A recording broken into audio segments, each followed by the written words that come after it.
Halo Capricorn, selamat datang di Bacaan untuk Capricorn. Saya akan menggunakan beberapa deck dan kita mulai dari 3 kartu Lenormand.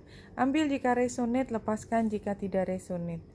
Capricorn, kita lihat di sini gambar perempuan ini menunjukkan siapa Capricorn. Capricorn yang aware, sadar dengan apa yang terjadi di lingkungannya, bahwa ada situasi yang mengganggu perasaan Capricorn saat ini, tetapi mungkin belum saatnya membuat tindakan. Jadi hanya mengamati saja. Tapi bukannya Capricorn tidak tahu something is wrong gitu ya. Ada something fishy gitu di sekitar Capricorn. Mungkin ini di situasi kantor atau mungkin juga ada di rumah dan belum tentu ini tentang orang lain ya, gambar tikusnya. Ini bisa juga misalnya tentang ada bagian dari rumah yang perlu diperbaiki atau ada di kantor yang masih berulang, harusnya segera mendapatkan perhatian tapi somehow semua orang terlalu sibuk atau konsepnya yang harus dibicarakan terlalu abstrak, terlalu tinggi sehingga memang akhirnya larinya hanya Capricorn sendiri yang memikirkan. Intinya begitu. Jadi tahu bahwa cepat atau lambat ini pasti akan muncul sebagai hal urgent, akan lebih baik dilakukan lebih awal, tetapi kayaknya tidak mungkin bisa diburu juga, diburu-buru. Iya, Capricorn, kalau dari tarotnya, Capricorn ini melihat memang masalahnya adalah masalah transparansi ya, kejujuran, masalah tentang kegagalan, di mana seharusnya akan ada entah sanksi, entah konsekuensi lain yang harus dilakukan, tetapi kayaknya fokus perhatiannya bukan pada kesalahan dan hal yang tidak beres tersebut. Jadi bukannya tidak tahu ya, tapi memang masalah ini sudah ada sejak lama tetapi tidak dibahas. Ini sebenarnya membuat kecemasan, tetapi tidak banyak orang merespon terhadap situasi ini. Jadi kayak ini ada masalah besar, tapi semua orang tutup mulut. Masalah besar, semua orang tutup mulut. Sepertinya memang Capricorn satu-satunya orang yang nyolek ya, yang bicara, yang berusaha untuk berbuat sesuatu. Tetapi Capricorn kan cuma satu orang di antara situasi yang lebih besar, sehingga tuh orang juga bisa melihat Capricorn bisa ngapain gitu kan.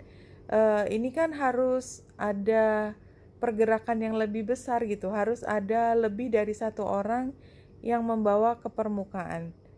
Dan sepertinya juga tidak banyak yang bisa Aquarius lakukan kecuali mengamati dan mengatakan pada orang-orang tertentu. Tapi kalaupun udah dikatakan, disampaikan untuk mereka waspada, mereka juga tidak bisa dipaksa untuk melakukan sesuatu lebih dari itu karena memang bukan kewenangannya Capricorn.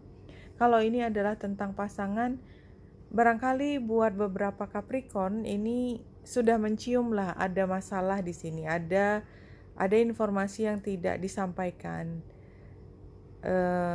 Tapi toh anyway, kalaupun dibahas, Capricorn juga nggak terlalu yakin sudah cukup siap juga menerima kebenaran yang seutuhnya, sehingga buat Capricorn lebih kondusif situasinya kalau menerima katakanlah informasi yang belum keluar ini dengan cara memberi cinta ya.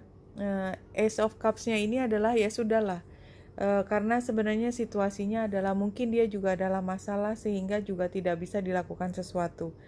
Anyway, kalau saya katakan apa yang saya khawatirkan, belum tentu juga itu membantu situasi karena mungkin juga bukan dia orang yang paling berwenang untuk melakukan perubahan. Jadi kira-kira seperti itu.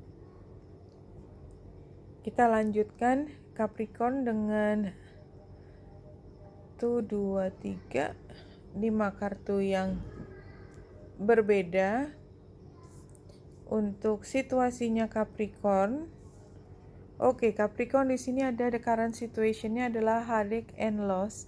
Ya, jadi memang insting Capricorn bahwa ada masalah itu sebenarnya buat Capricorn sudah nyata ya. Di sini juga ada gambar pedangnya ya di dadanya. Expectation-nya adalah trapped in fear ya, dan ini juga yang dilihat oleh orang lain tadi. Toh emang ada masalah, tapi mau diapain, mau diomongin juga tidak bisa lari kemana, mau dimarahin juga mungkin tidak sampai kemana-mana. Jadi hidden influences-nya adalah shadow. This card represent emotion, sensitivity, and reminder that nothing in life is a standstill. This is a world of constant flux, and one thing is certain, everything changes.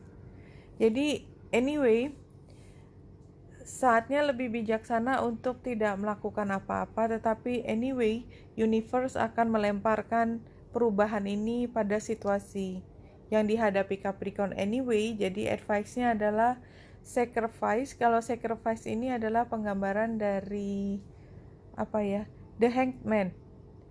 Powerful achievement are usually born as a result of great sacrifice. Iya, jadi sementara jika tadi penggambaran di Lenormand pengamatannya adalah seperti ini, ya, maka ini adalah mengamatinya juga dengan cara yang mungkin tidak terlalu nyaman gitu ya. The Hangman ini sebenarnya ini juga setengah air juga gitu ya, di atas ada awan bentuknya bunga.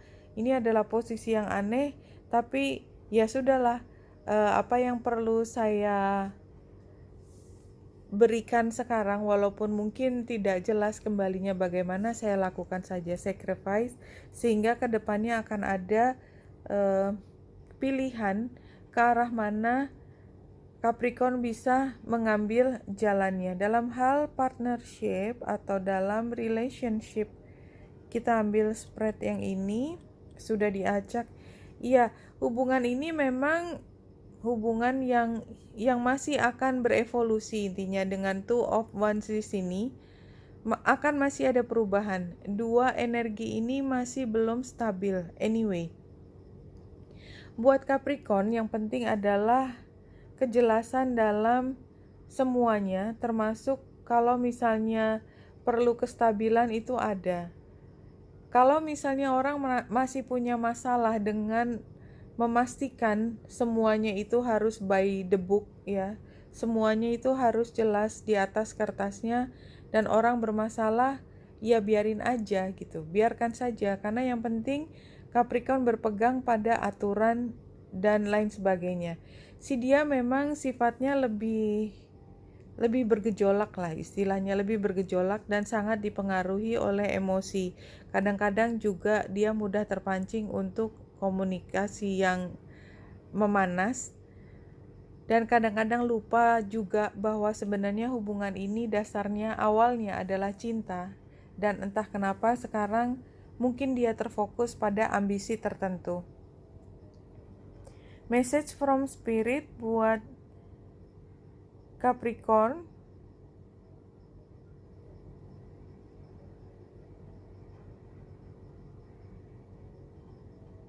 Remember, age is just a number, not a limitation. You're unlimited no matter what your age.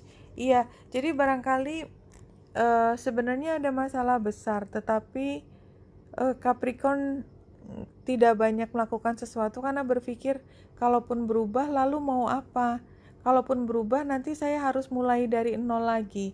Nggak worth it banget, umur saya sudah sekian, atau saya sudah terlalu lama bekerja di sini, kalau saya harus mulai dari nol lagi di perusahaan lain kayaknya males banget. Nah, ini diingatkan kalau memang satu-satunya alasan tidak bergerak dari situasi ini adalah karena sudah lama di sini, udah mengakar di sini sehingga rasanya tidak ada pilihan lain keluar dari sini. Maka ini diingatkan bahwa walaupun sudah lama, sebenarnya dirimu unlimited, tetap aja bisa keluar dan mencari tempat yang baru yang sama-sama potensial, tidak harus mulai dari nol lagi, tetapi dari satu pangkat sekian. Oke, Wenita Indra series ini semoga membantu. Salam hati dan cahaya.